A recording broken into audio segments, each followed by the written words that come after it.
Hello, people of the internet. This is Andres Perez, aka KaijuNoir, here with another comic book review. But not just any comic book. In fact, this is actually my first manga review. Manga? Whatever. However you pronounce it. Shit, it's not American. It doesn't matter. Yeah. Here's America. We call it a manga. We don't say anime. We say anime. So yes, as you guys can hear, I have not one but two guests with me. My fellow Sons of Sarazawa members. Here with me is, of course, Bill Worcester, a.k.a. Zazubar. Ultraman? That's a robot, right? Nah, I'm just kidding. I know he's not a robot now. now. Now I know he's a mech suit like Iron Man. Oh, Bill. I can feel the internet rage brewing. And I just felt the internet's butt just tighten like a fucking diamond. Poor naive child. And also with me is Dylan McCandless, a.k.a. Super DM 64. What's up, everybody? So yes, we're going to be covering the first volume of the 2012 or 2013 manga of simply titled Ultraman. I thought it actually started in 2011 or something. Possibly. I know it has its own Wikipedia page, which I should have looked into, but did fail to do so. But yeah. I thought this was like brand spanking new. No, it's been going on in Japan for a while. It's brand spanking new to us. Yeah. Oh, so they just I see. Okay, I got you. Yeah, and it's been available through like unofficial English translations online. As you know, what happens with many mangas, they get I think they're called scanlations. And yeah, I read one of it. Of like the first few chapters a while. Right. And surprisingly, we have like an Ultraman product. An honest-to-God Ultraman product that isn't related to the Showa stuff, because normally we don't get any sort of Ultraman merchandise outside of any sort of the early shows. Yeah, and it really pisses me off. I wish we had more American releases of Ultraman, especially now that, like, Sentai, we have Sentai in America being released, and we still don't have Ultraman, like... Yeah, and it's really, the whole issue of bringing Ultraman to America has been, like, a very interesting and complicated history. Like, I've been listening to this one particular episode of Kaiju Cast where the host, Kyle, was interviewing August... You goddamn traitor, those are our competitors! August Ragone? Of course they got August Ragone on their podcast. I bet you, like, Kyle's like, fuck you guys, we've got August Ragone. And Matt Motherfucker, he's like, I met Haru Nakajima. Fuck you. He seems like a really nice guy. And I would be like, says that in his mind. And I would be like, you know what? You have a valid point, sir.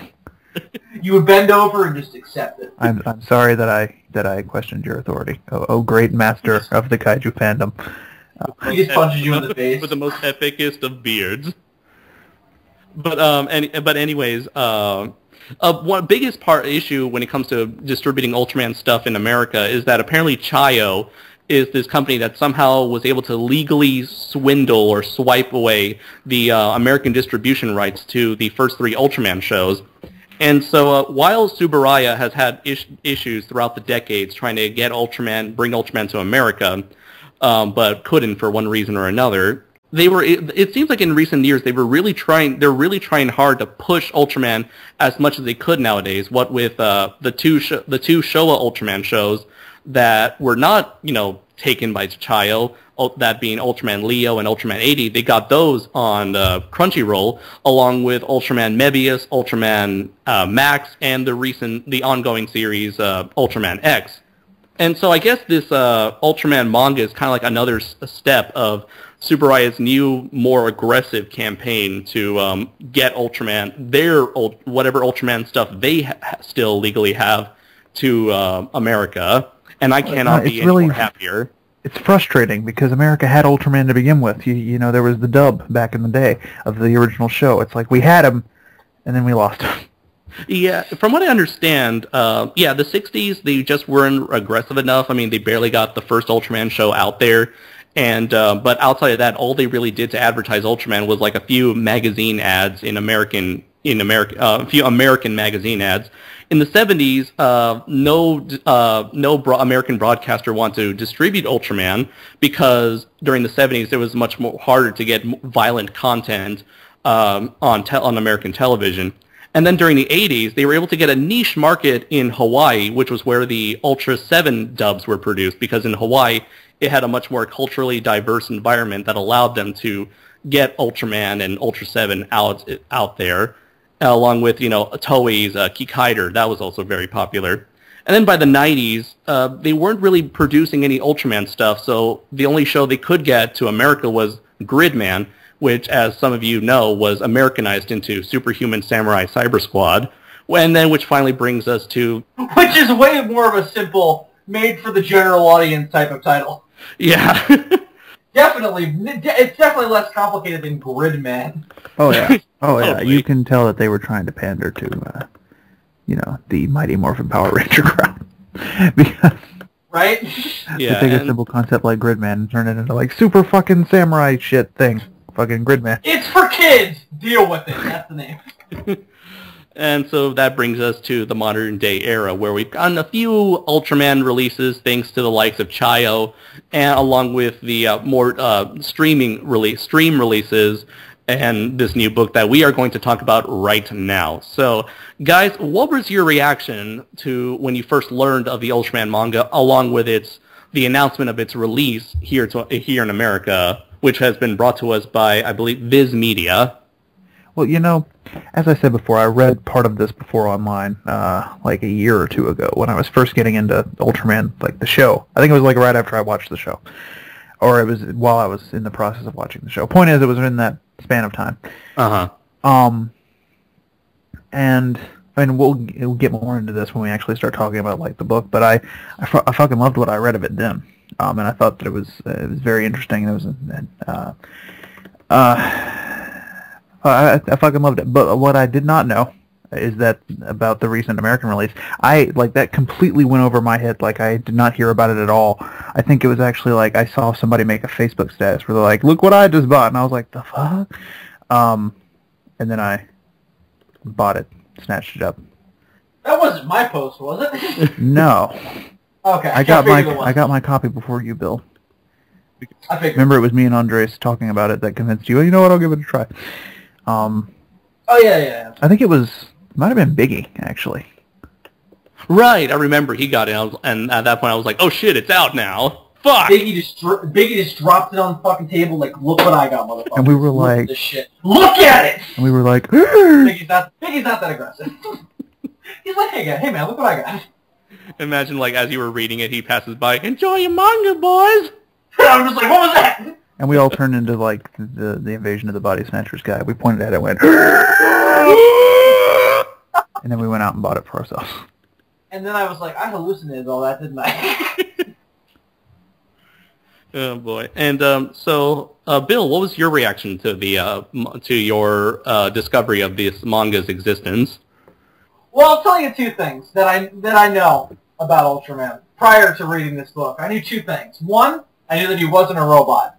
And two... It was us who enlightened you to that fact. And two... What was the second thing? I know more than two things about Ultraman. I know, because, doing SOS and doing all these different videos with you guys over the years, I've sort of gleaned a working knowledge of the Ultraman mythos and exactly what the concept is and what the universe is like, through our conversations and through the road trips to G-Fest and everything. And I've seen more Ultraman now than I let on, kind of. Like, I've seen more than that first episode that you showed me back in San Diego, Andres. Now, the G-Fest this year, I watched a couple episodes while we were there. Saw my first episode of Ultra Q. So I have a working knowledge of the Ultraman mythos. So when they announced that this was coming to the U.S. and that this was going to be released as sort of a, for a first couple volumes of in volumes like an American comic book, I figured, well, I might as well give this a shot since it's newer and it sort of takes the original concept of Ultraman and does something different with it. It also looked really fucking cool. So, I figured I'd just give it a shot, and then you guys told me that it wasn't really going to be too... it didn't really necessitate previous knowledge of the mythos and sort of the events of the original show. So that made me go, well, I might as well give it a shot, and that this might be kind of a good way to get into the mythos. And so I gave it a shot. And also I think when I was in San Diego, when we went to that Japanese import shop, I think they had it, didn't they? Most likely they did, because they pretty much had every single American release of a tokusatsu show. That's where I was able to get my copy of Kyoryu Sentai Jew Ranger, along with Johnny Sokko and his flying robots. Mm-hmm. Yeah, and I think that when we were there, when we were in the Japanese book sections, where it was all the mangas that were actually in Japanese, mm-hmm. I think they had the first couple volumes, and you were all fucking nerdgasming, as you do, and as I was supporting. Imagine, like, next time we go down there, we're like, ha, we don't need that shit. We gotta translate it. Yeah, fuck you! Fuck you, Japanese import shop. What you gonna do? We're fucking waving our asses in front of them. The next thing you know, like, there's gonna be, like, a it's Japanese in English now, motherfucker. The superior we don't need your stupid language. The next thing you know, there's, like, a Japanese kid who passes by us, and then he's, like, he's fluently reading Volume 2, and we're like, fuck! Fucking... God damn it, the Japanese are always ahead of us. Them and their fucking AI robots and their panty dispensers and malls. They have those, by the way. The second volume's coming out. They have those. The second volume is actually coming out pretty quickly, though. I don't remember the date. I'll look at it again. But it's available for pre-order on Amazon, and if I remember correctly, I think it might be November or... Oh, so this could be part of an ongoing series, similar to our Rulers of Earth thing? Oh, whoa! Yes, the second volume is coming out on November 17th. Sweet. It's priced a little higher than the first volume. It's like $11 right now. Oh, really? Maybe the reaction to the first volume was really good, and they were like, bump up that price, shit. Is it longer? I have no idea.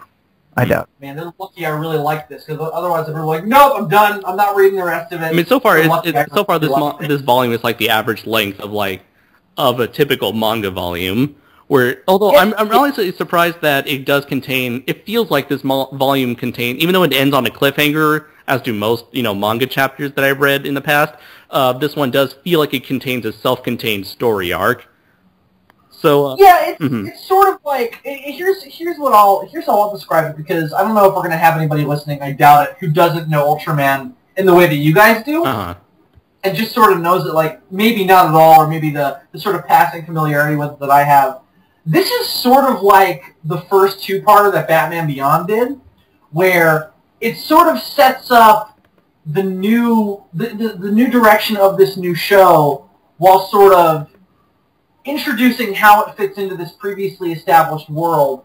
And it's a self-contained story, but it also contains build-up for what the rest of the show is going to be like. Because Batman Beyond's first two-parter, you had them setting up Derek Powers and him becoming Blight and all that stuff. So that's what this reminded me of. Right. Like reestablishing Bruce Wayne, much like they reestablished Hayata, and then bringing in the new kid, and eventually by the end of the two-part story arc, he inherits the title of the main hero.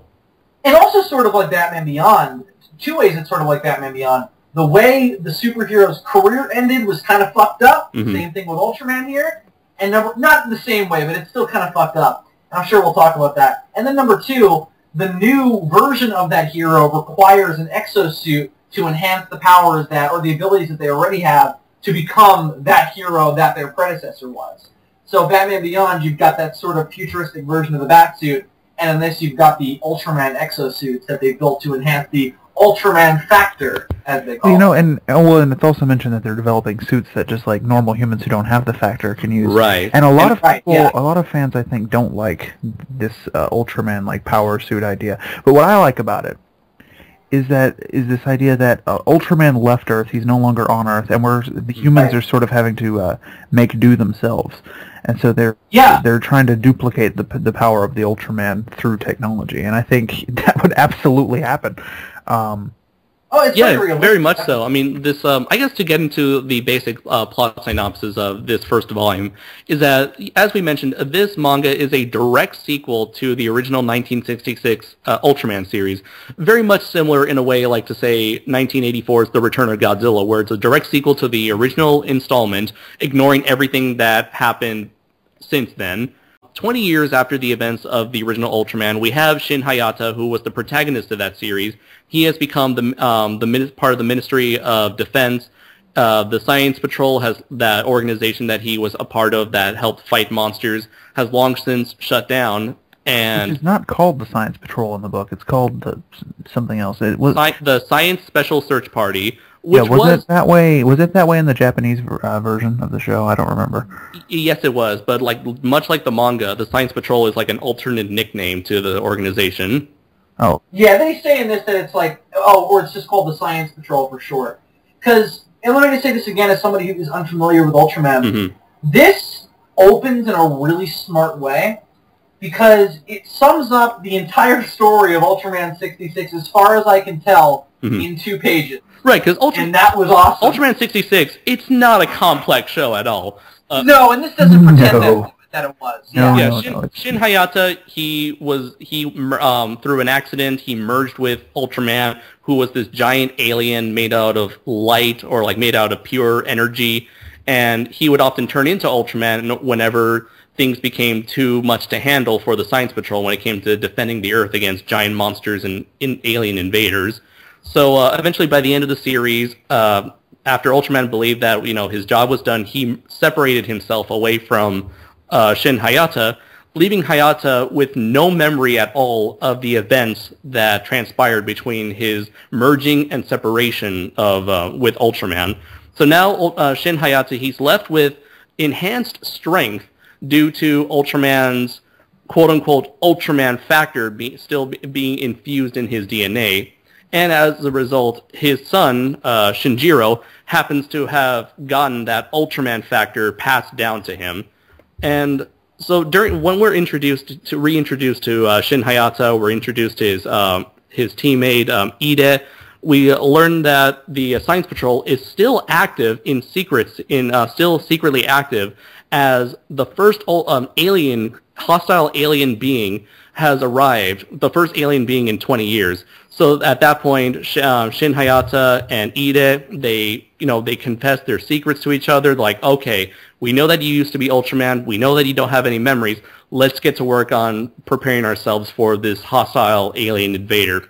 So 12 years later, we see Hayata's son, Shinjiro. He's older. He's having fun with his powers, but he doesn't really know exactly what to do with them. He doesn't know what to do with his life. Now there is a scene when he's a child, where you see him fall from a great height and not get harmed, and that's sort of your hint that something is amiss with this child.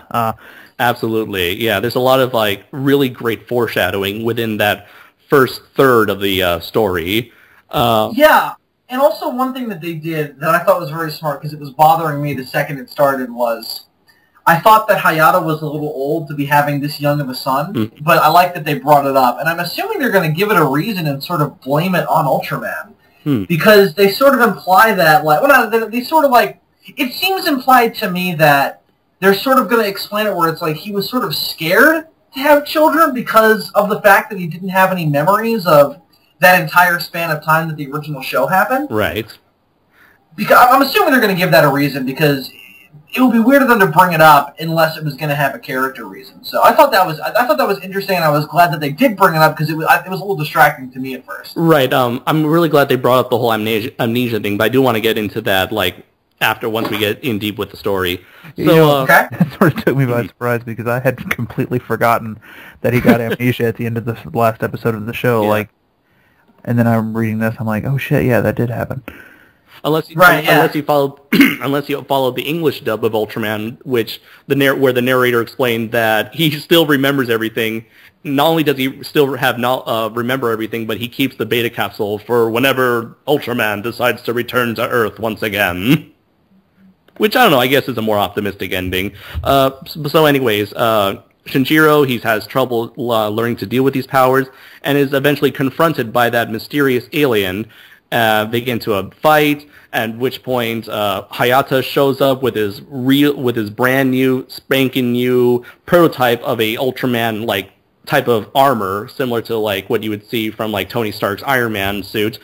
And he eventually he confronts the mysterious alien. At which point Shinjiro is given the opportunity to wear the what would you say, the final version of the suit given to him by Ide, and so both father and son might team up to defend the Earth just as Ultraman had done decades ago. I don't really team up, though. Well, I guess they sort of they sort of inherit the responsibility that Ultraman had long ago. Yeah. So, I got but you. it's Okay. more of like a passing of the torch sort of thing, or they don't. Yeah, you're right. Father and son, they don't team up together. They don't necessarily, but one definitely does pass the torch to the other. Basically, what happens is Hayata loses the fight. Like, he's getting a little too old for this shit, and then he gets his ass kicked. and then his son comes in and is like, "Fuck you, alien," and then.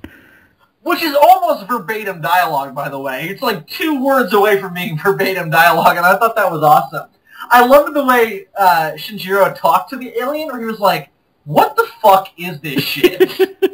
And the alien too was also kind of like, "What the fuck is this shit?" I sort of like that, that they both sort of seemed confused by each other's existence and how each other reacted to the situation. Mm-hmm. I really enjoyed that. And let me just say this, I fucking loved the dialogue. The dialogue was great. Yeah, it definitely does come off as quite natural.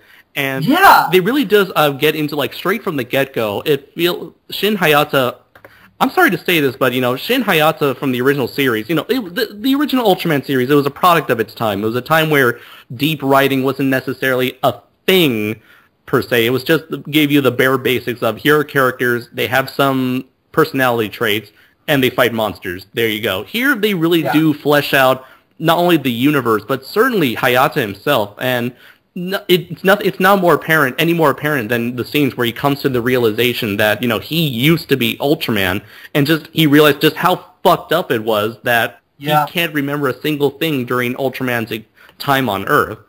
And, of course, he's incredibly scared for his life. He's especially concerned for Shinjiro's life, because when we see Shinjiro, he's like 5 or 6 years old. Especially when he immediately knows that both he and his son are not normal, and he's very concerned for, what will become of his son. And I really like that they remove the element of secrecy in the story. He confesses everything to Ida. Ida confesses that, hey, we kind of knew from the get-go, but we kept it a secret just, to protect you guys. I really like that there's this this camaraderie between old friends, and eventually between father and son. Yeah, there isn't that moment where it's like, "You can't be Ultraman." "Nah, Dad, I want to be Ultraman." "You can't be Ultraman." "All right, Dad, I'm not going to be Ultraman, but I'm actually going to be Ultraman secretly." I like that they were just sort of like, well, he's got the powers. He put the suit on. He dug his own grave. Now he's got to be Ultraman. I loved that moment where Hayata was like, "Shinjiro, I'm so sorry," as he's first getting into the fight with the alien whose identity we won't reveal until maybe later. Are we going to do spoilers on this? Or? Yeah, we can do spoilers after we give our final ratings. Good, okay, cool. Mm-hmm. And what I was really surprised to, not surprised, but I was pleasantly surprised to see the strong bond, or like the element of like the father and son kind of bonding, because it didn't seem to have that much of they kind of had a bit of a estranged relationship, mostly due to both characters being, they're both concerned, there's a level of uncertainty in terms of what will become of Shinjiro. He's kind of lost and confused. He has he's kind of scared about what the future may hold for him. And I feel like that really helps make him a relatable character, because we've all been at that age where whether it's like after high school or after college, we're kind of a little, concerned with what will we do for the rest of our lives. And well, and it's even more so a problem for him because he has these fucking like superpowers that he can't quite control. There's that fucked up moment. Breaks that dude's leg. Yeah. I love it how he tries to use his powers for selfish reasons, where he's like, I'm going to use his powers to get laid. Yeah, he tries to use those abilities to get on good terms with this girl that he finds attractive, and who supposedly finds him attractive. And he ends up really hurting this kid who really didn't do anything that wrong, definitely didn't deserve to have his fucking leg snapped to go the wrong way. He scared that bitch half to death, too. Yeah, and also, it was because it's a really good play on that type of scene in other superhero fiction, where usually the scene will be played like he really impresses her with the fact that he used his powers to fight off a bully, and then he gets the girl. Like, that was sort of done in the first Spider-Man movie, and I definitely got a huge Spider-Man vibe. Sam Raimi's first Spider-Man movie with this story. Especially also that very scene where early Superman. The scene where he jumps off the roof, especially. I was like, yeah. Spider-Man? Yeah, it is very Spider-Man-esque. It's also a little bit Smallville, I would say, but it's definitely better than Smallville. And I did mention before. That's better than the Smallville. Yeah, you can put that on the back of the book. Hang on, what's the writer's name? Eiichi Shimizu. You can put that on the back of Volume 2. Better than Smallville. Bill Worcester. From not an YouTube. Ultraman fan. Not an Ultraman fan.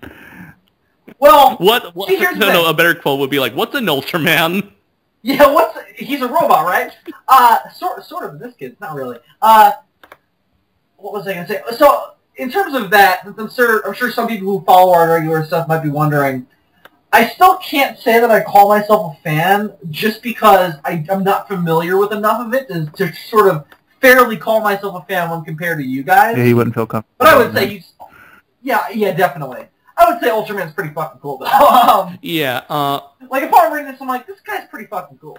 I do want to say, I brought up the father and son thing, and I really like their relationship because I feel like this feels like a very typical Japanese anime style superhero origin story, and I feel like with a lot of these type of action oriented stories aimed at like a younger, like teenage to young adult audience, the parents are generally not all that involved with the main protagonist's journey.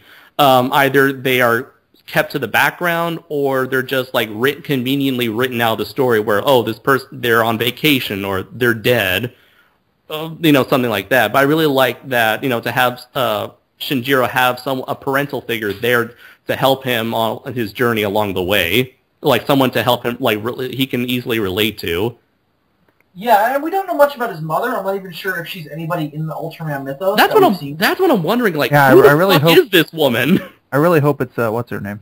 The woman from the Science Patrol. Yeah. Well, what was her fucking name? Shit. Did Hayata have a thing with her in the original show? No, not at all. Not at all. Romance is non-existent in the original Ultraman. Oh, that shows that it's not American then, though, right? Because you know if that show was American, those two would be fucking. Oh, they would have so hard. They would have fucked harder than, I don't know. I'm trying to think of a comparison in the Ultraman universe, but I don't know anything about it. So. She would have said, Hayato, ravage me, and he would have ravaged her. Because he has Ultraman powers. Akiko. The Ultraman factor! She would be... Akiko Fuji, that was her name. Although the woman highly herself... ravaged. Although the woman herself doesn't really... That's her name. The woman herself doesn't really seem to resemble Fuji as much as Hayata and Ida resemble their anime counterparts, which I will talk about when we move on to the artwork. But she barely gets a few lines of dialogue, but she is fully aware of her husband and son's physical condition. So who knows? I really hope that we will see more of her and see just how she reacts to all of this. The fact that her son is now going around fighting fucking aliens and shit, or maybe like the Hayata is like, listen, don't, for the love of God, don't tell your mother about this. Yeah. I hope that's a lie. That'd be really funny if he was like, don't tell your mother. Or how about the revelation that her son is like part alien? Kind of, because the whole reason... Yeah, how are they going to explain that, I wonder? The whole reason that they have the powers is that the experience of being Ultraman has altered Hayata's, like, DNA. So... Yeah. Is that it? So is that the idea that when Ultraman merged with Hayata, the whole idea is supposed to be that Ultraman left a little bit of himself behind in Hayata? Yeah. Possibly, because, they did physically share one body. Right, which it would make sense to me, since Hayata would physically transform into Ultraman. I mean, if Ultraman... Yeah, I mean, it would make sense that Ultraman would have to, like, impart, like, part of his biology into Hayata in order to form that symbiotic relationship. It's a meta-crisis from Doctor Who, basically. A little bit, yeah. Although, that would be interesting if they bring up, like, what if Ultraman had a little bit of human in him afterwards? Well, they're definitely going to bring back the original Giant of Light, right? Like, there's no way they don't. They would probably have to. I mean, I would love it for Hayata to have like a one-on-one conversation, especially with our modern-day style of storytelling. Or he's like, you're kind of a dick, Ultraman. Like you took asshole. You took a huge chunk of my life away. Not only that, but now my son is having to risk me and especially my son are forced to risk our lives defending the planet because of what you did. Because they seem to imply that the mysterious alien foe is specifically after Shinjiro because his entire existence is something that should not have taken place in the first place. Apparently, maybe they're building up to where these aliens are attacking Shinjiro, possibly because his existence is some kind of great offense, possibly. The idea seems to be that the Ultraman powers were never meant to be passed on to other beings. Mm-hmm. Because, again, I don't know enough about the Ultraman mythos to know if this is the case in other versions, but it seems to be, the idea seems to be that the Ultramen are sort of like deities in that other beings are not supposed to have that kind of power. And it seems to almost be it sort of tips the scale of the cosmic balance if another being gains those abilities. Well, the thing about it is, Ultramen weren't always Ultramen. They started out being very similar to humans on their planet, and then some shit happened where their sun was dying, and they created a artificial power source to survive their sun dying, and this artificial power source mutated them, and they became Ultramen. Right, because the original Ultraman isn't wearing like a metal suit. That's just what he looks like, right? Right. Although it's really interesting because then the Ultramen decided that they were gonna go around the universe and meddle in other people's affairs and really and fuck people over. Really fuck up the plans of all the evil aliens out there in the universe. So if I were an evil alien, and there were a possibility that the human race might begin to mutate into something similar to an Ultraman, I'd be like, I ain't having that shit. And we also don't know what the state of the Ultraman are in this current universe. Right. Who knows? Perhaps the writer Ichi Shimizu could possibly maybe reinterpret the entire mythos of the Ultraman. I mean, who knows? I mean, the sky's the limit when it comes to rebooting and reinterpreting the Ultraman mythology, and that's what I really like. That is true. But you know what? Whenever he shows a flashback of the real Ultraman fighting Zeton or something like that, yeah, it's very almost photo exact to what we had in the original series.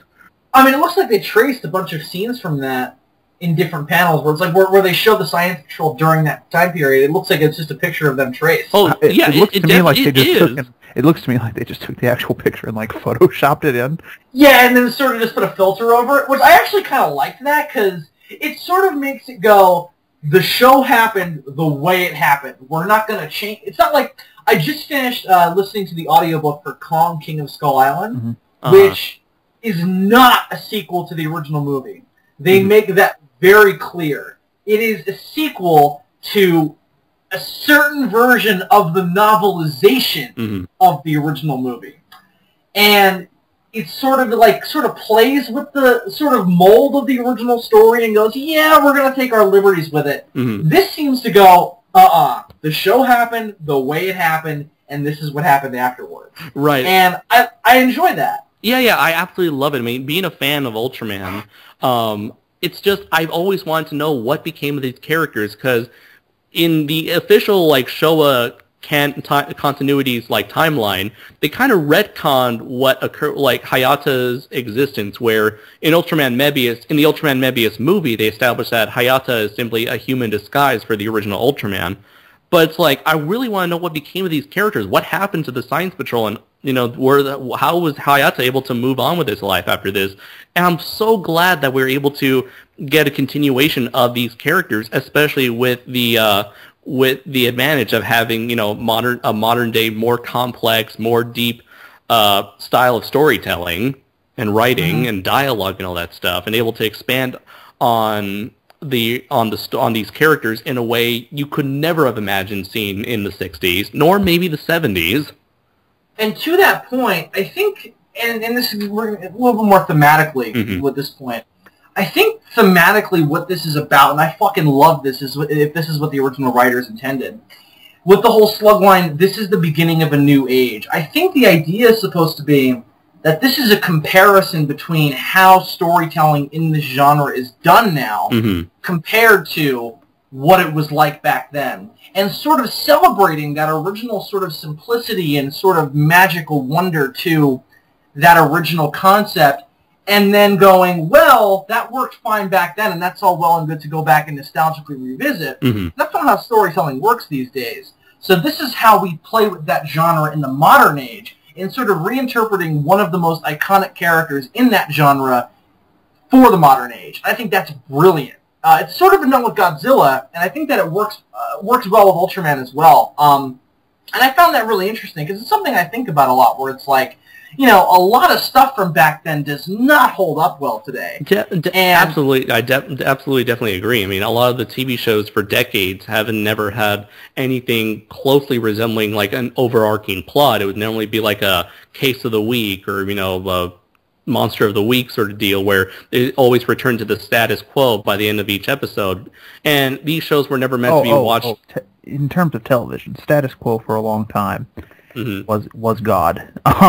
I would say until like 15 years ago it was. Yeah. Right. Yeah. Like until the early 2000s, the status quo was what you. That's shows. You know, in TV there's something called a Bible, which is the definitive. This is what the show is, and it always has to be this way. And the shows do still have that, but now it's a little bit more flexible, where it's like, if we're going to change the status quo, we're going to change the status quo. Right. Especially when people have the luxury of watching these episodes. Are able to binge watch these episodes. Immediately jump from one episode to the next with the simple press of the button on and a strong internet connection, or, you know, a complete series DVD or Blu-ray box set. With, you know, people in like 80s, 90s, you know, 70s, 60s, people didn't have the luxury of watching an episode, watching a series episode to episode. They, you know, have to watch an episode 1 week. They would watch an episode one day, wait an entire week, and by then they probably would have already forgotten the details of, you know, the episode they saw the week before, and then saw another episode, which is kind of like which gives them a similar experience to how they enjoyed the first episode a week ago. Exactly, and I think that's why this works so well for me, is that it sort of celebrates both. Where, again, it goes sort of, that worked for the time really well, and we all still really enjoy that about the original Ultraman and about all tokusatsu stuff from that time period. But that's not the way things work nowadays, and that there's a new form of storytelling that can be benefited by every single thing that happens has a consequence. And I think that playing with that in a world that didn't have that previously is really interesting. And it starts from the get-go with the memory loss thing. Like, that was sort of a probably not well-thought-out decision they made back then, to sort of go, well, Ultraman's still a good guy because he's letting Hayata continue his life normally, so he's erasing all of his memories of all the fucked up shit he did as Ultraman. And now they're going, well, that in and of itself is even more fucked up, so let's play with the consequences of that. So I think that's why that works so well. That's why this works so well for me, even though I'm not familiar with the original source material. Right. Because that whole comparison and contrast between classical tokusatsu stuff and modern-day superhero stuff was really interesting. Absolutely. So, let's see. I guess one thing in terms of the overall story, there was one thing I wanted to point out, or something I wanted to bring to light, and that was, I really like, we do get a lot of characterization out of Shinjiro. I mentioned before, he's kind of like this person who kind of doesn't know he's trying to find his place in life. But another aspect of his personality that I like is he still seems to cling on to the ideal fantasy of the perfect Japanese style superhero who fights for justice and all that stuff. Like, from a little kid, he loves Ultraman. He has an Ultraman hoodie. He has an Ultraman figure. He's like super obsessed with what his dad used to do back then. And then even like find out what his dad used to do was be Ultraman. Right. And then can you imagine what was going? I mean, we saw it, but imagine like what he would have thought when like you find out that your dad was this fucking icon of your childhood, and you just find out now. That's awesome. And in the scene where he attempts to confront the bullies, he kind of has this very stereotypical, like, badly super cheesy line where it's like, "Halt, you ruffians! Yeah. Unhand that woman!" And then everyone's like, "What the fuck, Shinjiro?" He's like, "What's wrong with this kid? Does he have problems?" Like, he still clings on. A part of him still clings on to that little fantasy of his. Yeah, definitely.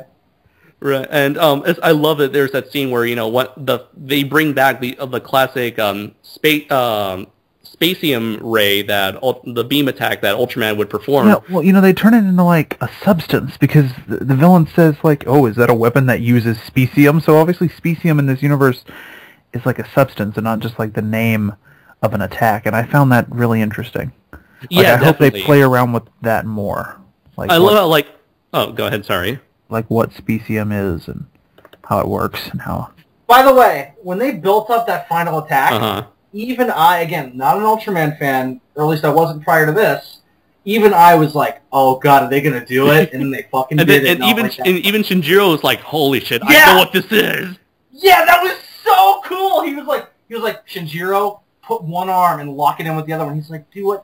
Oh shit! And I was like, oh bro! He's like, oh my god, Spacium Ray, motherfuckers! It would be like if me or Bill learned that we could do a Kamehameha. Like it would be the happiest moment of my life. I tried many times as a child and it just doesn't work. And that's all we did on the playground. We would just fucking stare at trees and go, God! We all tried to recreate that scene. Between attempting to shoot a Kamehameha and attempting to shoot Star Wars lightning at other children, my life was just trying and failing to have superpowers. Yeah! I remember we would also pretend to do the special beam cannon. Like, we would always, like fucking squat down and go, Special Beam!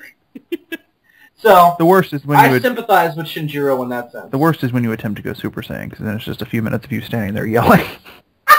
Yep. And we've already seen a certain video on the internet where someone attempts to do just that. Yep. Oh god, that was painful. I'm very proud of that. Alright, so is there anything else you guys want to talk about in terms of the story before we move on to the comics art? It's pretty basic, and I'm hoping it gets a little bit more complex in future volumes. Because I mean, in this one they had to establish shit, and so the story itself it's kind of basic. The majority of this book is the fight between the alien and them, but I think it is because you have this great reveal at the end of the book of a certain alien from the series that we can gush over when we get into the spoiler section. Yeah. And I'll go, I've heard that name before. There's a feeling in the last chapter that near the end that shit's about to get more complicated, and I'm glad for that. There's not a whole lot more to say about the story. Like, we pretty much just summed it up. There's not much else going on. Yeah, basically very basic story where it's like you kind of seen this in almost any shonen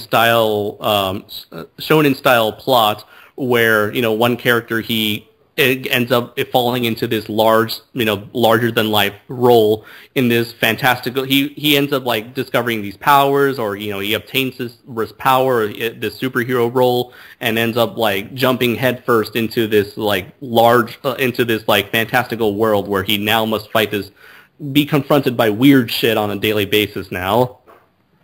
Yeah, I like that you had to say about it, what you had to say about it on Facebook when you commented on my post where I said that I got it. Yeah. Where you were like, this is nothing you haven't seen before in a superhero story, but that's kind of what makes it cool. And I agree. I agree with that. It's interesting to see a superhero origin story in the Ultraman universe. Right, yeah. It's definitely that backstory that really helps this stand apart just ever so slightly from other superhero origin stories.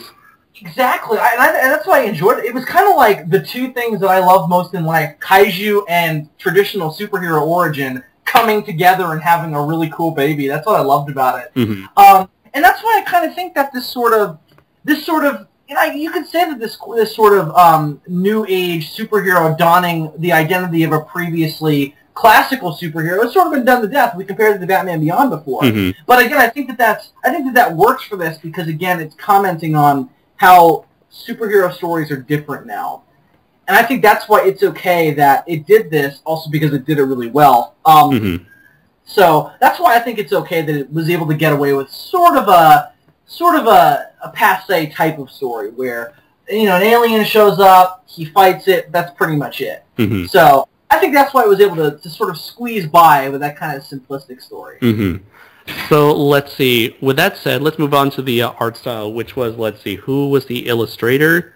That was Tomohiro Shimoguchi. Although I don't know, it says they're credited as like story and art provided by both individuals. Yeah, Japanese comic book writers, or manga writers, excuse me, seem to be sort of like, they sort of seem to switch jobs depending on the situation, where it's like, well, yeah, you want to write Toriyama. Yeah. It's like Toriyama. He would, like, write his own shit and draw his own shit. Yeah. And I guess that's what led to a lot of people, like, they would have, like, maybe, like, there'd be, like, a mentor, and they would have, like, a protege, and they would and as a result, they would end up sharing the same, like, specific art style and whatnot. Well, and you gotta imagine that there's not an abundance of people in Japan doing this kind of work, just because most of them are expected to, like, do a job where they can, like, make a living. Yeah, that's the thing a lot of people forget about Japan, is, like, this is not really, like, welcomed in Japanese culture, the fact that people do this. Like, it's insane, because Japan is so beloved in the rest of the world for its imaginativeness. Yeah. But in reality, that imaginativeness is not encouraged. No, not at all. And I guess you could sort of argue that 25, 30 years ago, the same thing was true of America, but we've definitely kicked that in the ass now. Like, that's, like, nowadays, if you want to be an artist, it's like, go for it, man! Your dreams are achievable! And then, like, in Japan, it's like, nah, it's probably not going to happen for you, bro. And even you're aware of the odds. So anyways, the Ultraman manga... Yeah. Arts work. Where do you guys thought of the arts? It's pretty fucking great. I think it's fucking beautiful. There were moments, the first time I read it, way back when, reading it online, the characters have, except for the people from the series, they're drawn to look more like real and human. Like Hayata and Ide, they look pretty much like they did from the show. But the other people, especially the kid has this, Shinjiro, he has those typical anime eyes, you know what I'm talking about? Yeah, anime eyes. Yeah, he looks very, very anime character. The pointy nose, the hair on his forehead, the hair like across his forehead. Yeah, which I mean, I guess that's to be expected. We are reading a manga, but it's just it's almost kind of goes along with that like worlds collide sort of deal, where it's like old meets new that Bill was mentioning before. Yeah, it's not a problem per se. I wouldn't say that I like disliked that about it. It's just something that I noticed and something that I found a little distracting at first, because you have him next to these people from the series who actually look like humans. True. One thing I was also like very typical, I guess, of manga style artwork is the minimalist backgrounds, where there would be a lot of detail in the foreground, those foregrounds being usually related to like the characters themselves, but then if you look at the backgrounds, most of the time there isn't really any background to speak of half the time. But I feel like, this is something that is common with this art form, and during the times where you do see a very detailed background, I feel like it definitely works to its advantage. Well, another thing that happens in terms of omitting details, and sometimes in the action sequence, the robot suit, the Ultraman suit in this comic is very highly detailed and very complicated to draw. And sometimes when they're doing the sequential art of showing an action sequence, they'll just sort of omit some details. Like, you know what I mean? Like, in one panel, the detailing will be a little less complete than it was like a page before. Like, they won't show part of it. They'll keep it in shadow, or maybe like, I don't know. It's just they cut corners in places to keep from having to draw everything. Do you think that's why they made the alien suit very black, so that way they didn't have to draw too many details on it? Possibly. Well, I mean, there's one panel. I'm trying to find it actually. On page 110, they half draw him. The alien, like, they draw half of him and then they leave a lot of the rest of him in shadow, like, just so that they don't have to draw the full thing. I do see it. Yeah, that is very true. Trying to find other examples. By the way, luckily it's page, that splash page 120 and 121, my favorite fucking page. Hang on, I'm just Oh yeah. It's a very Superman-esque pose. It's the greatest... 120 and 121? Yes, it's the greatest moment in this entire book.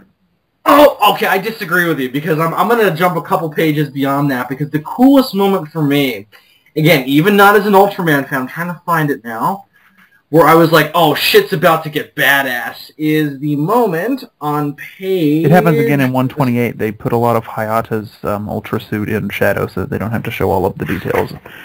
True, yeah. My only problem with the art, and since we're talking about Hayata now, I figure I might as well bring this up. Yeah. Why didn't they give him a fucking helmet? It bugged the shit out of me. I'm watching this fight, and I'm just like, why is this motherfucker not wearing a helmet? It's sort of a prototype suit. Yeah, they specifically mentioned that it's a prototype, so it's like not really finished. The one that Shinjiro wears is like the complete one, and it was made specifically for him because they knew that he had the Ultra Factor. The page that I wanted to bring up was 164 and 165, when you first see the Ultraman helmet. That is fucking badass, where he crashes to the ground and he sort of looks at the sort of camera. Yeah, yeah. That is so fucking cool. I actually went on YouTube and started playing the Ultraman theme song when that moment happened because of how badass it was. Well, like, ba-ba-ba-bum. I found a metal version of it, and it made wings. That panel on 165 where you see him like cock his head slightly towards the camera and there's the smoke around him and everything, it's a very Iron Man-esque pose. Yeah, very Iron Man. I see why people are a little upset saying that this is too much like Iron Man. I disagree, but I understand. Yeah. Yeah, I'm all for like having a unique alternate take on a previously existing character, especially one that has been as long established as Ultraman. I mean, we've had tons of Ultraman. Go ahead. In a sense, it's not like a complete reboot because this is still a universe where the original Ultraman and his species do exist. It's just that humans are duplicating those powers through technology. Which brings me to an interesting question. Since this is not in continuity with any of the other Ultraman shows, but the Ultramen obviously exist, you think they'll ever, like, introduce some of the other characters from some of the other shows? Like, obviously they wouldn't be in continuity with their shows. Like, what if fucking Ultra 7 showed up? Like, I would die. Here's the thing. From what I understand, there's going to be... blow me off big time. From what I understand, I've accidentally when I looked this article up, the Ultraman manga up on Wikipedia, I accidentally found some spoilerish details, and there are going to be other people to don suits similar to previous Ultraman. Oh, so they're going to kind of readapt them. That's going to make me fucking happy when we have a fucking Ultra 7 suit. I'm going to fucking shit myself. By the way, speaking of... Another great panel, page 180. Classic superhero fight shot. Ooh, yes. The sound effect. Yeah. Also, there are a few... Doom! It's an interesting choice of onomatopoeia there. Maybe it's very obvious what they're going for. Maybe it's kind of like maybe a sound effect that's supposed to be like doom, like some weird nightclub-esque like sound effect, or something like a sound effect that you would see in a modern day movie trailer. The problem is that's not how it's read. It's read doom. Right, yeah. Also, there are certain pages that appear to have been not traditionally drawn, but it almost look painted on. And if you look at the very beginning of the book, they show these exact pages, except they're actually colorized. Oh yeah, I love these colorized sections from the front of this. Just makes me want this to be a manga even more. I mean, an anime. It's already a manga. Yeah, and I think the Ultraman suit looks better in color. 182. Oh, definitely. 182 is another great splash page, and actually there's a colorized version of it at the very beginning of the book. Ooh, yeah. I also love how on the very first page in the book, it's a reference to sort of the original Ultraman intro, how he was always in silhouette. Mm-hmm. Yeah. I thought that was cool. Also, there's a certain page a certain panel I can't looking for it right now. My favorite thing about this suit, well, not favorite thing. Well, one of my favorite things about this suit, they incorporated the fucking fin on Ultraman's back. They turned it into like this like spinal column thing that looks kind of like the ones from Pacific Rim. Yeah. It's great. Ooh, I found it. I'm going to try and find it. Page 138, where you see Hayate, he's like in a battle pose. He's doing the exact same fighting pose that Ultraman made. So I wonder I wonder if this is some sort of like muscle memory of some kind. Oh yeah, that's right. Well, I'm sure he's probably seen footage of the original. In the 12 years since he found out, or since he affirmed that he was Ultraman. Well, you guys, didn't his memories come back after he saw that like picture of the alien? Oh, that is true. Yeah. Oh, that's right. You're right, Dylan. You're right. And for the villain himself in terms of its design, I mean, we can't spoil who he is, but it's a very basic design. But I feel like much like the homage that he's kind of much like what he's homaging, he seems basic enough to be kind of like a very a proper introduction as to what kind of foes we may be seeing in the future. Well, what I like about it is it's got that Ultraman vibe, the design, But Yeah, it's which just- really it's throws also- off which helps really like throw off its reader. Like, what the fuck is he? But he's Yeah, also when I very. first saw him, I was like, is he supposed to be one of the Ultraman? But at the same time, he's very like alien in appearance. You know, and for a while you think, is he like an evil Ultraman? Is he like the Belial of this universe? But that's not the case, and we'll get to that when we get to the spoiler section that people can or cannot watch, depending on. But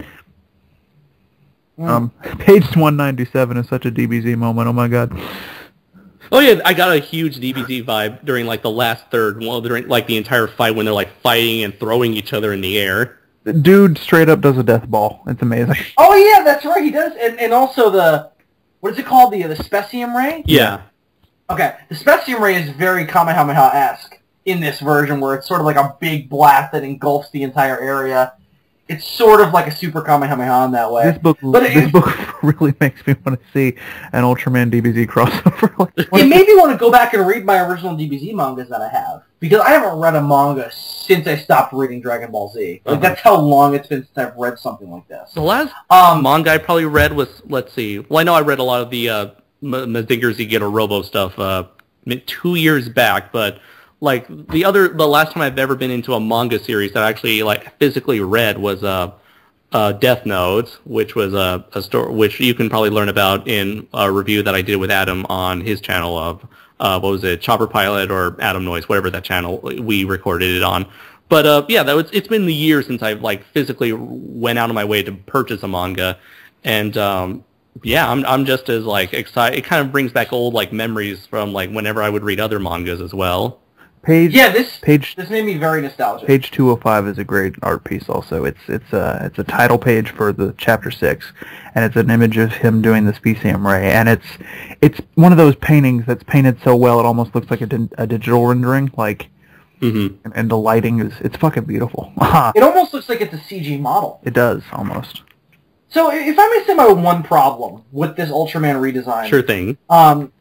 I think he looks, and I get what they were going for, I think he looks too gangly. He sort of looks like the armor looks too sort of thin, where it doesn't really look like a full, it just makes him look sort of like, it looks like stuff's kind of hanging off of him. And I get what they were going for, they were trying to make him look sort of thin, like the original Ultraman didn't get by on his muscles. Like, he didn't have to be this big, muscular dude. Like, he was sort of a thin... He's like a Bruce Lee... martial artist. Yeah, he's like a Bruce Lee type of body style. Exactly. Yeah, but he's, like, super solid. Like, even though he's small, he's, like, his body's fucking, like, rock hard, and he can fucking pick up a Red King and throw him. But fucking... His power is not in his bulk, and I get that's what they were trying to go for with this redesign. But my problem is that because it's so busy, because there's so many little individual metal bits to the armor, it just kind of looks like there's stuff hanging off of him. He looks kind of clunky. Possibly. And you definitely don't want that with an Ultraman design. I suppose so, yeah. I figure, like, the reason why there are so many, like, there's so much going on with his suits, like, I figure for a character to move the way he does, he needed to have as many, like, what do you call them, as many, like, individual separate panels that allowed him to give him a more flexible look. Kind of like, similar to the Christopher Nolan Dark Knight Rises Batman suit, where it's very segmented. And it allows him to give him a larger range of movement. And it became progressively more segmented. You know, you want to be able to turn your head? And then he's like, yeah, that would be useful. Yeah, definitely, Lucius Fox. Why are you even asking me? Why didn't you do this before, you fucking dumbass? Yeah, you piece of shit. I literally, go back to Shawshank, you fucking asshole. I literally came in the room just now and said, hey, Fox, I want to be able to turn my head. And your response was, you want to be able to turn your head? And I'm like, yeah. Well, to be fair to the Dark Knight, in that scene, Bruce Wayne just hands in some drawings, and he says, you want to be able to turn your head. Just wanted to clear that up. I'll go back to reading my Ultraman manga now. Nerd. I don't know. Again, oh yeah, definitely. I get why it is that way. I don't think it's a huge problem. Again, the design is fucking badass. I just think that it sort of looks... It doesn't look as efficiently cool as the original Ultraman because it just sort of looks like there's this excess stuff kind of hanging off of it. I think the thing that really bugs me is the blades on the side of the arms. I don't think you needed that. I think it's kind of weird. I guess I wonder if he can use them as like lightsabers on his connected to his arms. Well, he does have that one. He does have that one weapon where the sides of his arms have those like specium lightsabers, and I wonder if he uses them mostly to fly. Yeah, he mostly uses those spatium light beam column, whatever you call them, on his forearms, basically to help him fly or like move really fast. Well, very Iron Man-esque again. My thought, Andres, was that maybe the tiny blades on the arms that Bill's talking about were like a reference to the Next, because Ultraman the Next has tiny forearm blades. Oh yeah, he did, didn't he? True. Yeah. In fact, wasn't that like terrible though? So why would they reference that? I don't know if that's what they were going for, but I thought maybe.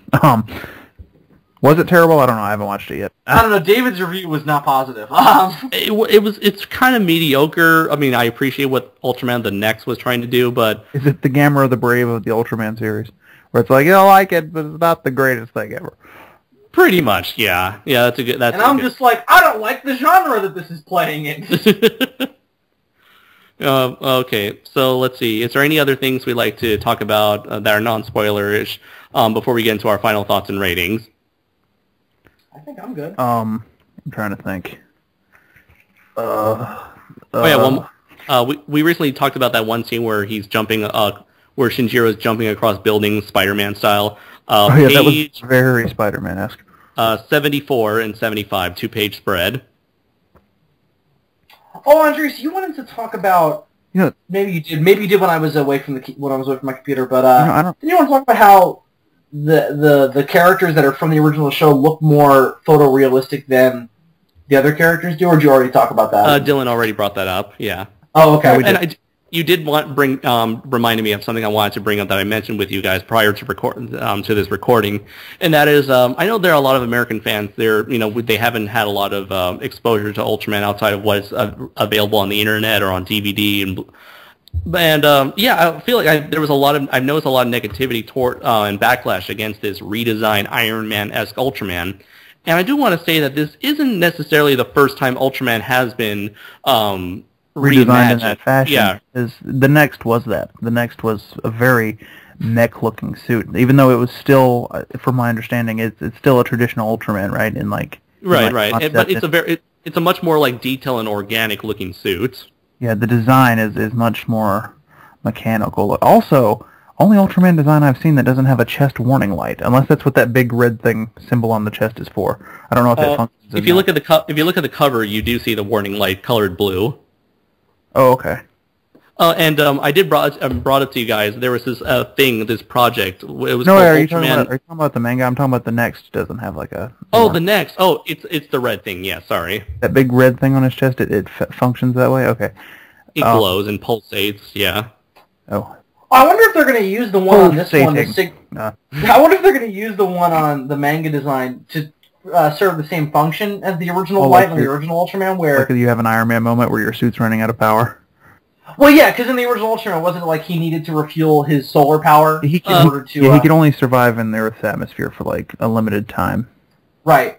So I wonder if they're going to do something like this where it's like the power cells are running low or something. Imagine if the cosmic rays that he needs to survive are filtered out by Earth's atmosphere, which nowadays with that big hole in the atmosphere, I'm sure he could survive. Ultraman would be just fine. Oh, it turns out that the Ultraman cause global warming in order to. They just got.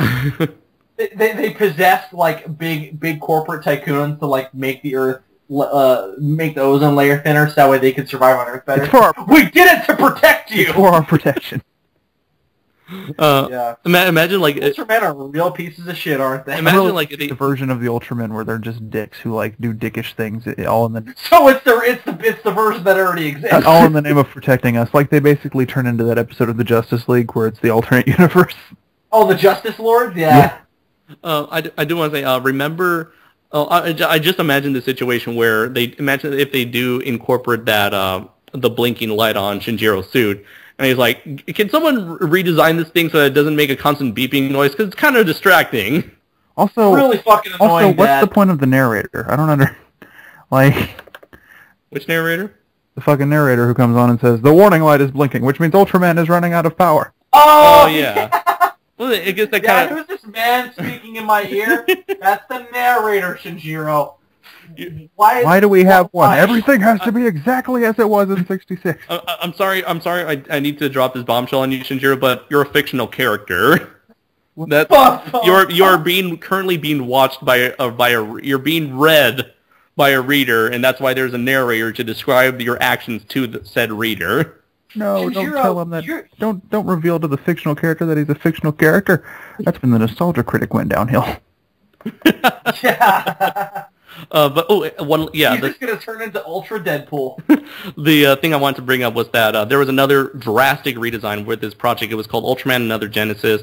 It was trying to reimagine the Ultraman and his species as kind of like anti-heroes, because I guess their planet blew up and they're trying to search for like remnants or trying to find a new home. And Ultraman Taro's like, my parents are dead. My planet is dead. And the Ultraman, the redesigns to a lot of these Ultramen are very kind of like bony and muscular and grotesque, and it's like, for people who complain about Iron Man-esque Ultraman, I don't know, maybe it's like a taste, but it's like, I would gladly prefer Iron Man-esque Ultraman to like demonic-looking Ultraman. Well, I would say so as well. I get what Another Genesis was going for. Like, trying to... Because David dropped that bombshell on us once about how the original intent was for, like, the red parts of Ultraman to be biological and the metal parts to be armor or whatever. Like, that was the original design intent. So I understand that they were trying to go in that direction with these redesigns, because the muscular parts are straight up like Colossal Titan from Attack on Titan. It's like musculature with, like... by the way, I just sent you guys the image of Ultra 7. Oh, you've shown me this one before. He's fucking... Yeah. He looks pretty badass. I'm not gonna lie. I'm thinking Which is also what they tried to do with Ultraman the Next as well, wasn't it? They tried to make the muscles look like actual muscles. Ultraman the Next is more blocky and like... Oh, I see what you mean. Like, in between the bits of armor, like... Especially in the lower torso where most of the red is. Yeah. They gave him abs and shit, so yeah. Yeah, he like fucking... Yeah. He's ready to kick some fucking ass, bro. Yeah. Alright, so... He'll fight the good fight. Ultraman Volume 1, your guys' final thoughts and ratings. The Ultraman Volume. Yeah, Shinjiro, you ready? I'll fight the good fight. I'll fight the good fight. Reference. Whatever that girl's name is that I broke a man's leg for. Yeah, are we gonna get a follow-up on that? Like, are they gonna... Well, she's probably mentally scarred forever, so she's probably in like a hospital somewhere just like, it was pointing the wrong way. My question is, of course, are they gonna fuck? Like, probably. I can't wait for that issue. I wonder if does the Ultraman factor have anything to do with what's going on down there? Oh, that was always my DBZ question. Like, how do they not break Chi-Chi? Like, yeah, I guess it's the Man of Steel, Woman of Tissue question, where it's like, how come Superman doesn't like blow Lois Lane up every time they have sex? And then he's always supposed to, in Superman comics, they explain that he's able to control his minute muscle. I love how comics, which started out as a kid's medium, have now progressed so much. Well, it doesn't matter right now anyway, because Superman hates Lois Lane in the comics right now. So why? Because she revealed his identity to the public. It's not the New 52 anymore. Now it's called Post-Convergence. Lois Lane revealed that Clark Kent is Superman to the world. He lost his powers, is slowly gaining them back, and is now going around trying to prove himself to the world again. So, thanks, comic writers. Post-Convergence. Fuck you, DC. Apparently it's actually pretty good, so I do want to read it, but, who knows. But anyways, final thoughts, guys. Yes, final thoughts on the things that we're actually supposed to be reviewing. I fucking love it. I think it's a great setup to a series, and I cannot wait to see what happens next. Actually, I already know a little bit about what happens in Volume 2, because, like Andres, I have read spoilerific things online, and I'm very excited for a character in particular. But anyway, so I'm excited to see more of this going forward. This is actually given Bill more of an interest in Ultraman, which is saying a lot. Yeah, very much so. We've been trying. I actually give a shit about this. We've been trying to get this motherfucker in Ultraman for a while now. I mean, Andre showed him the first episode. He saw the fucking fight from Ultra 7 with the exploding blood, which remains to be the greatest thing ever. I saw the Ultramen that were crucified in that one movie or whatever, and I was like, right. Hey guys, And I was like, hey guys, don't you think we're being a little on the nose with this one? They were like, no. So Like one Ultraman, he's like on the cross. What do you mean?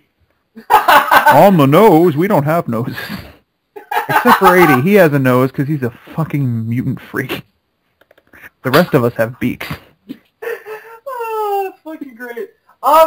Just like this book, this is awesome. I absolutely love this. I blew through it in like a half hour, probably overall. Oh yeah, I wanted to mention that. The pacing of this book, it flies by. Yeah, it's over 200 pages, and I read it in a half. I mean, this is a graphic novel, of course, or manga. So, and also the Japanese have way less words on every page than American comic books do. Like, there's barely any words on every page. They don't have narration boxes either. Yeah, there's not as much exposition. Every now and then, a manga will like have a moment where they go hard and just like drop some exposition on you. But for the most part, it's like, look at this cool shit happening, and we're like, yeah, look at that cool shit happening, and that's how. Yeah. It's really a nice testament to the writer where they're able to bring you up to speed on what Ultraman is in such a short amount of time. Again, I know very little about the original series, and I feel like I get the gist of it just based on that 2-page exposition that they give. It's interesting. I guess that's like a skill that the Japanese have of conveying things in a short amount of time. That's what haiku is.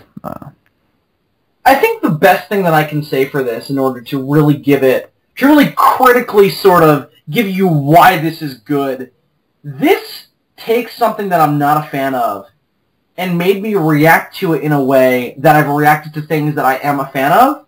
You guys get what I mean? Where it's like, I don't know a lot of this iconography, but as I said before with the Specium Ray, I still got really excited when the different iconography showed up. Like, it's sort of, this book made me feel like I was an Ultraman fan. It made me react to it in a way that I think an Ultraman fan would.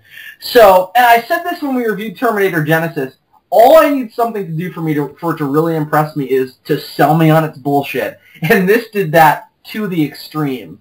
This made me eat its bullshit up with a spoon. So, it gets a ringing endorsement from me. I think this is really great. If you like this genre, if you like tokusatsu, kaiju, just general superhero stuff, this is, and again, I'm a huge superhero fan, so even just coming on it from that front, this is really, really solid. So definitely give it a read. I know exactly what Bill means, because the first time I read the first few chapters of this online was when I was still very new to the Ultraman. I'm still very new to the Ultraman franchise. I have not seen the majority of it. But it was when I was very new to the franchise. I'd only seen the original series at that point, and like clips of other shit, and it gave me a very similar reaction where I was like, this is a thing that I'm just now getting into, but this book like makes me want to get into it even more. Like, yep, definitely.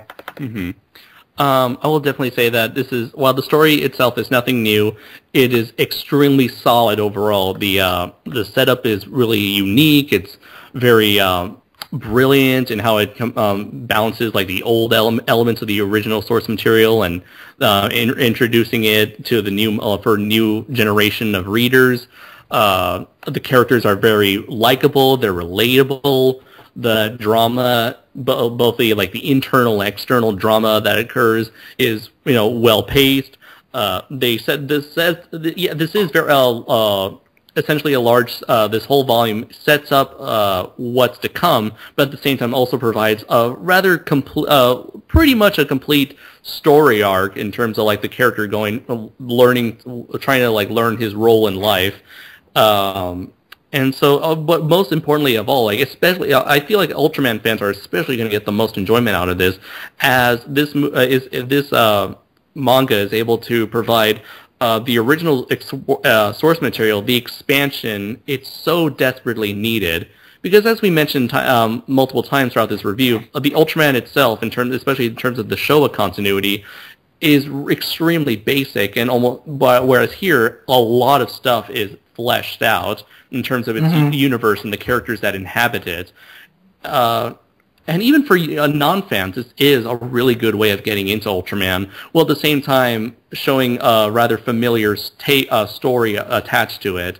Where, again, like Ultraman is a giant superhero and fighting giant monsters, and even though we don't get that sort of thing, I feel like it has enough of what made Ultraman cool, while at the same time using something familiar, in this case, human-sized superheroes, to help, get newcomers into Ultraman, while at the same time providing something new to the long-standing Ultraman fans. One question I've had, and I haven't been able to find an answer to this online, is he ever going to be able to change his size? Like, are we ever going to get a giant Ultraman in this series? Like, or is he going to... It would be kind of weird if they didn't do that, wouldn't it? I mean, you would think that it would happen. Maybe they'll save it for, like, I don't know, maybe they would save it for, like, what would you call, like, a season finale type of story arc. I mean, obviously, this manga's been going on for a lot longer in Japan. It could have already happened. But... Mm-hmm. It probably has. Like Bill was saying earlier... Maybe they made, like, a giant version of the suit for him to pilot, like, G Gundam style. Yeah, that's an interesting question. It's like, is part of the Ultraman factor that he can make himself and the armor grow? He would have to... I'm assuming if it was a thing that he could do, it would be a power that he would have to unlock, like, later on. Maybe at some point they bring back the original Ultraman. The original Ultraman visits Earth and, like, bestows the power upon him in some fashion. Maybe he gives him a beta capsule, and that allows him to grow. Mm-hmm. He's like, this will make your monster grow. And he's like, all right. He's like, I'll make your monster grow, you know what I mean? I'm sorry. I wonder that humor was lowbrow. I wonder if Hayata still has... From the Sons of Sarasawa. Well, I wonder if Hayata actually does still have the beta capsule. Oh, that's possible. In the Japanese version, did Ultraman take it with him, or did they not even explain that? They don't even explain that. Oh, okay. Yeah, so let's see. Now that we're all done, I guess we can all overall give this a very solid recommendation. Oh, yeah. I forget which one of you said this before, but I completely agree. If you've been interested in Ultraman, if you're a big kaiju fan like me, who's always been trying to, like, well, this is this major aspect of this genre that I love that I've never really gotten into, I need a way in, this is the way in. Give this a shot. It's really, really good superhero stuff, really good tokusatsu stuff. Just give it a read if you've been trying to get into Ultraman, but you haven't really had a waypoint in. So this is that way. So no more excuses, you fucking pieces of shit. Said Bill to himself from the past. Yeah, I really wish I could send this to myself like 2 weeks ago and go, hey, stop watching all those Mad Max movies and read Ultraman. And your past self would be like, read Ultraman. Read? What is this nonsense? Okay, so I guess now that we're pretty much done, we'll get into the little spoilers that is revealed at the end and give our general thoughts on them. So if you don't like to have the story spoiled for you, please shut off the video now. So we're going to have spoilers in 3, 2, 1, go, boys. Everybody fucking dies! No, It's like Game of Thrones. Yeah, Game of Ultraman. So Bemular, guys. Who the fuck is Bemular? Bemular is the very first monster that Ultraman fought in the first episode of the original series. Spiky motherfucker. Oh, wait a second. I gotta look this up now. I didn't remember this. I probably should have. It's the one Ultraman thing I've seen. I didn't even remember it. They chose the one monster that you actually saw. Oh, I remember this guy now. That was him? Yeah. So he says his name is Bemular, and then Shinjiro himself said, like, wait a minute, isn't Ultraman that other guy? My question is this. Is some sort of evil force in this universe taking previous monsters that were killed by Ultraman, this is just my working theory, taking previous monsters that were killed by Ultraman and then bringing them back to life inside of Ultra Suits? Because I had the same theory. They can? Well, because the suit itself, when you look at it, because now I'm looking at it compared to the original I didn't remember that's who that was. Mm-hmm. The suit looks like sort of a silhouette of that original monster design. Yeah, what's interesting is that recently I was having a conversation with Andres where I was like, hey, you know that thing kind of looks like Bemular? And then I read the manga, I was like, oh, he is Bemular. Yeah. Yeah. I do love that image where, like, right when he's about to die, half his mask is gone, and you do see that. Oh yeah, I love that page. Let's see if I can find that page number because. Yeah, I was saying where I was like, oh, that's really cool. I wish I understood it. It's right after the fucking death ball. Oh, it's on page 217, 216 and 217. It's another splash page. Yeah.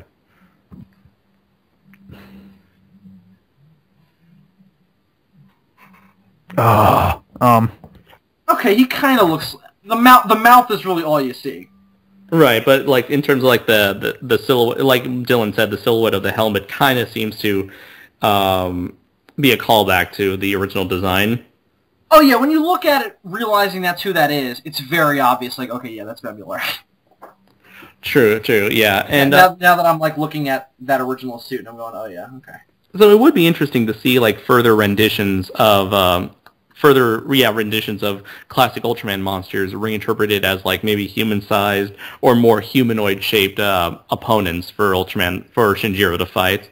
Well, although you gotta imagine one of the spoilers that I've read for the second volume.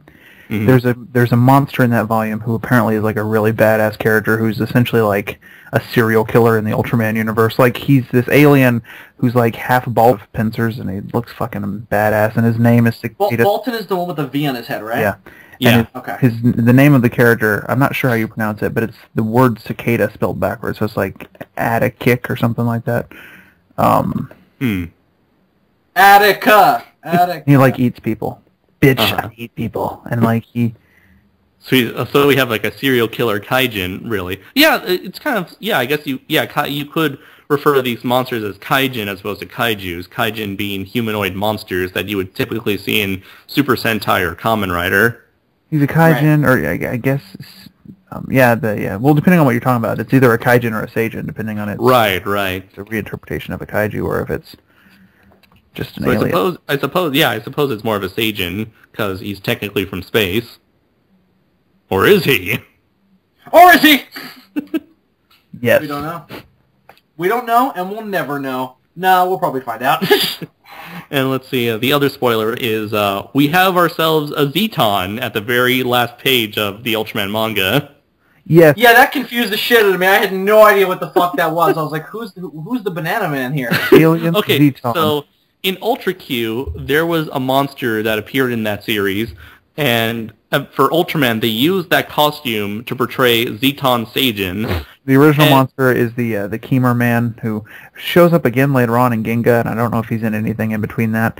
And then they used a very similar design because they basically just repurposed the suit, and we got the alien Zeton. Now, whether or not the Zeton aliens are in any way related to the Keemer Men is not established. So basically, in the very last episode of Ultraman, these the Zeton Seijins, they were the creatures that created the giant monster Zeton in order and used it to try to take over the world and fight Ultraman. It's sort of like Zigra in that the aliens are called Zeton and they have a monster called Zeton and their home planet is probably Zeton. I don't know. And interestingly enough, in the very last episode, the one Zeton that we do see, he's also wearing a suit because he had a human disguise on. And it's really funny that we see another Zeton, and he just so happens to be wearing another suit. Yeah. So what I assume is going on here is that the Science Patrol, or the Special Science Search Party, or whatever the fuck they're called, have formed an alliance with the Zeton aliens for reasons? Because of some greater looming threat, I suppose? I did read a little bit of spoilerish detail as to who the Zeton is, so I'm not sure if you guys would want me to reveal to you, so you wouldn't have to wait until November to find out who he is. I probably won't understand it anyway, so go ahead. Dylan? Sure, why not? Okay, apparently his name is Ed, and he is the last of his kind. Of course. I love the fact that his name is Ed. And also, I love that Ed the Zeton. Ed, the last of his kind.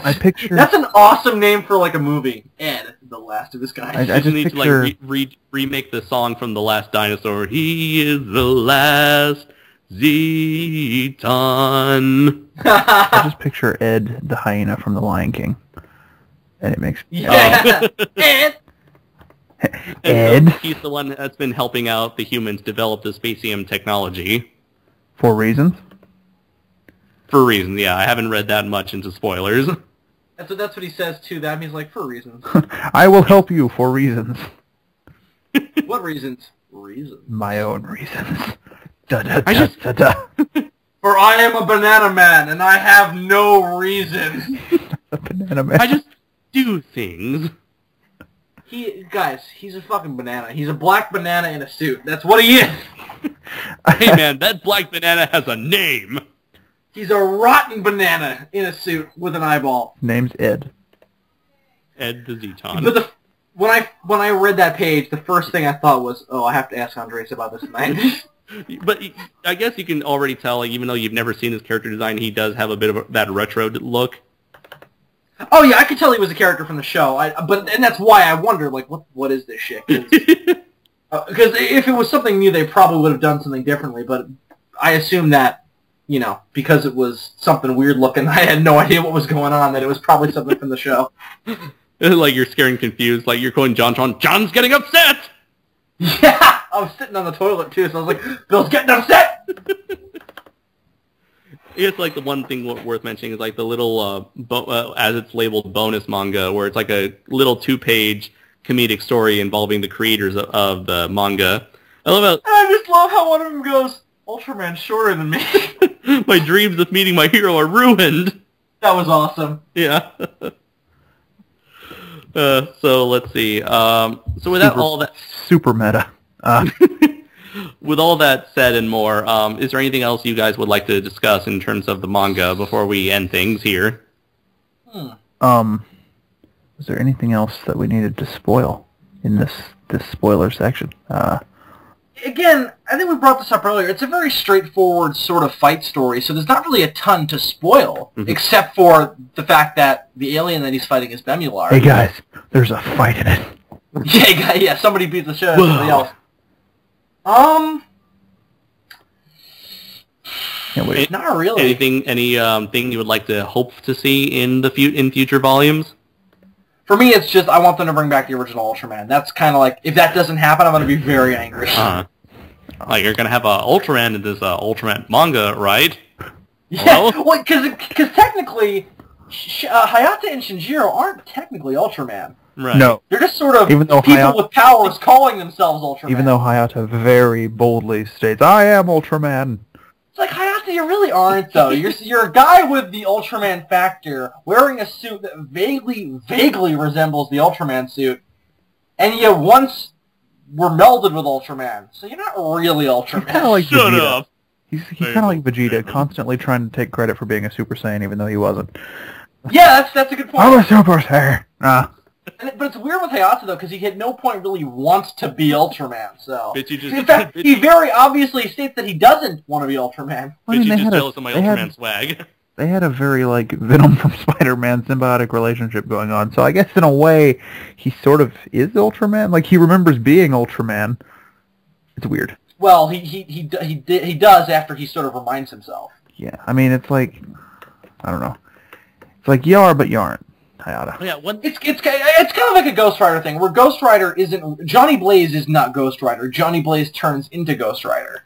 Oh, and same thing with Danny Ketch. Even more so with did you guys... I forgot about this until just now. Did you guys catch the moment where Bemular kind of implies that that Shinjiro is not really Hayata's kid? Yeah, I forgot about that! In other words, that the DNA resequencing was so extreme to where, like, Ultraman is the father. That's probably what they're going to go with. Probably. Which is going to be real. You know how they'll probably explain it? They'll probably explain it where it's like he's sort of equal parts Hayata and Ultraman. Mm-hmm.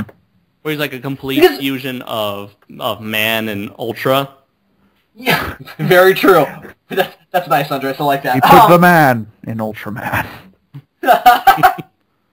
Well, I suppose you could also sort of argue, based on how the Ultraman factor works, that Hayata's the same way. He's probably equal parts Ultraman and Hayata, so maybe that's why... With Hayata, he generally just only has super strength, whereas Shinjiro just has all-around, like, strength, speed, and agility. Oh, yeah, that's right! Yeah, he has more powers than Hayata does, that's right. The powers are more pronounced in Shinjiro, for a reason. Oh, that's right, okay. So that's probably why they brought that up, then. They're probably going to explain he's got more Ultraman, he's got more Ultra in him than you do, Hayata. He's more Ultra now than man. Yes. Very much so, very much so. Okay. There was one thing I like that. The one thing I wanted to bring up was, I immediately noticed this during my first read. Why did it take Bemular 12 years to finally attack Shinjiro? I was wondering the same thing. I don't know if he was, like, waiting for him to grow up. What the fuck was he doing? You know what it reminded me of? It reminded me of Godzilla against Mechagodzilla. where Godzilla returns, and then the Anti-Megalosaurus Force decides to build Kiyu, and Godzilla conveniently doesn't show up again until the day Kiyu is premiered to the public. Mm-hmm. Now, like he shows up in like what 1996? No, 1966, then 1996, and then no, that's Megaguirus. You're thinking. Sorry. I'm talking about Mechagodzilla. All right, so he shows up in 1966, and then shows up in present day 2002 or 3. I think he shows up in the late 90s and then the early 2000s, I think is the timeline. Right, okay, yeah. Because they sort of make it clear that like Godzilla hasn't appeared prior to that since 1954. But in that they sort of explain it where it's like, but they don't outright say this though, so I'm still going to call bullshit. I think the idea is supposed to be that the reason why Godzilla is just showing up that day is that Kiyu contains the bones of the original Godzilla, and that he's attracted to that. But my whole thing is like, well, why didn't he attack while Kiyu was being built? True, yeah. So it's still a problem. It's just, it's a little bit better than, maybe they'll explain it in this later. Mm-hmm. So I guess for Bemular, maybe he was like surveying the planet or surveying the lives of Shinjiro and Ultraman and Hayata. I don't know, like did he not know that Hayata had a son at that point? Because it's sort of implied during their fight that Hayata and this guy have fought a few times in the years in between. See, I'm trying to look for the specific line that he states. Where he says he's been known of him for some time. You've also got to remember that we also don't know what the hell he was doing in what I presume to be the late 80s, early 90s, when he blows up that plane. Like, why did he blow up that plane? We don't know that yet. Yeah, it's like this. Because Bemular is a terrorist. That's what they say. All he said is, like, I've known about this thing for over 10 years. So within that time, they've been making the prototype and the final Ultra suit. So yeah, who knows? Maybe there were a couple skirmishes between Hayata and Bemular. You got to imagine so, because otherwise Hayata's just been sitting there in his prototype armor, just like, so when am I going to get the fucks up? They seem to have a very antagonistic relationship, like they've fought before. Like, I got that vibe. You know what I mean? Mm-hmm. It was almost like... I don't mean they have fought before, because this is Bemular, and they fought before. In the years... Yeah, no, I know what you mean, yeah. Since the fucking plane blowing up thing. Mm-hmm. But do you guys... Hayata didn't know that was Bemular, though, probably, right? Possibly not. Yeah, I don't think he did, because otherwise he would have gone, hey, Shinjiro, this is Bemular, here are his weaknesses. Probably, right? Hey, I figured it out. We just have to hit it really hard. All right. So with all that said, I guess we have come to the conclusion of our extended review for Volume 1 of the Ultraman manga. We have hoped you've all enjoyed this video. Guys, where can everybody find you? 335. No, I was about to give my actual street address. That probably wouldn't have been smart. You could find me on the internet. Indeed. You can find me over at Zazibar here on YouTube. I'm on a little bit of a hiatus right now, but I'm coming back in a week or two, so look out for that. I'm going to do a video where I do the 5 things I read/watched over the summer. I already have the script for that halfway written. Yep, I'm writing scripts again. Got a couple of other videos planned after that. Podcasts are coming back in a couple weeks, so look forward to that. You can find me on Facebook and on Twitter at Bill Worster, so yeah, you can find me there. How you doing? I used to make videos. This doesn't count, of course, because I'm being held against my will. Of course. You can find me over at SuperDM64. I've also been on something of a hiatus for lazier reasons than Bill, but reasons nonetheless. But I do a show over there called Kaiju Spotlight where I talk about Kaiju. Go figure. And I do some other shit occasionally.